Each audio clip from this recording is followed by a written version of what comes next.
Now for this, we welcome Mr. Dan Perry. He's an international affairs expert, joins us live from Tel Aviv. Thank you very much, Mr. Perry, for joining us again. Good to see you. Hi. Now looking at the situation in Lebanon, it's escalating. How do you think that why do you think that Iran keeps emphasizing or is stubborn upon Lebanese inclusion on the ceasefire for now? Hezbollah is one of the basic tools of Iran to spread influence and, for that matter, mayhem and destabilization around the region. Hezbollah is an extension of the Iranian army, basically. Hezbollah is the means by which Iran, in effect, occupies Lebanon and is able to wage war against Israel with what I would call implausible deniability, as if this is some kind of Lebanese resistance. But really, it's an extension of Iran and a complete affront to the people, government, and military of Lebanon. Clearly, they want to preserve that asset. So for Iran to be able to compel Israel to stop firing back at Hezbollah because it's so powerful projects an aura of great competence and great influence in the region. They want that. It helps them preserve this asset called Hezbollah. So when Trump forces Israel to stop firing back at Hezbollah, and this is credited to Iran, that is, in a sense, a success for the Iranian regime. Is there any chance that, Hezbollah is also maybe facing some internal separation or challenges, since they do not exactly know who exactly is in charge in Iran and whose command to follow as well? Or do you think they're still intact? Oh, I think they know very well that Iran is currently run by the most extremist elements of the IRGC.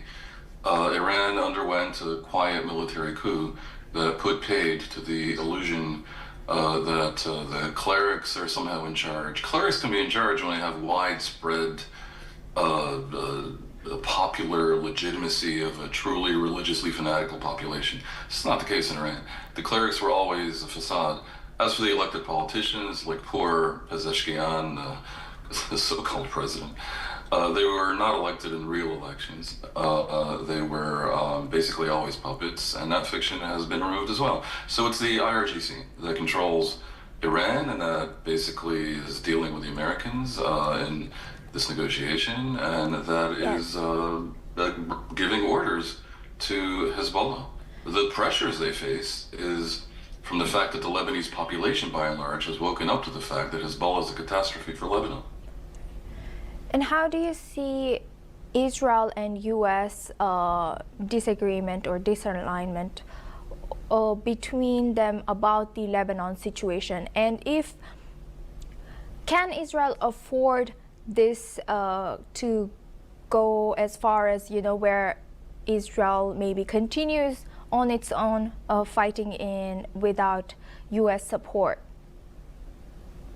Israel can continue without active U.S. support, but it cannot continue in the face of real American opposition. Israel can't continue if the U.S. has stopped and means it.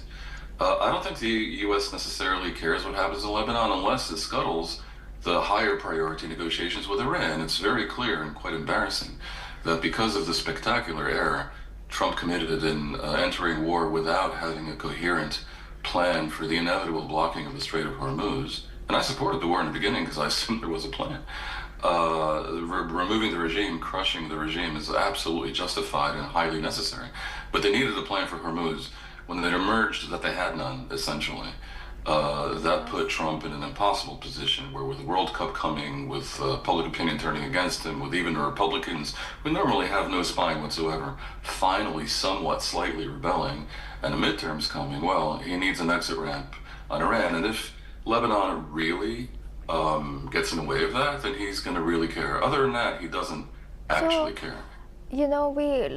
Although it's never not confirmed, we heard some reports suggest that President Trump called Netanyahu this and that, and they've had disagreement, etc. How much of that do you think is true or could be true? And also, what is going to happen if U.S. is since mediating efforts between Lebanon and Israel, but then Israel and Hezbollah both continue the fight. So does that shake up the reputation and credibility of U.S. as a mediator? I don't think the U.S.'s particular credibility as an honest broker, because the U.S. is clearly on the side of Israel, not Hezbollah. Lebanon is on the side of Israel, not Hezbollah. Anyone with half a brain and basic knowledge of the situation would not be on the side of Hezbollah. So the U.S. is not a mediator. The question is how to actually bring Hezbollah to heel. Can it possibly be done through anything other than military pressure?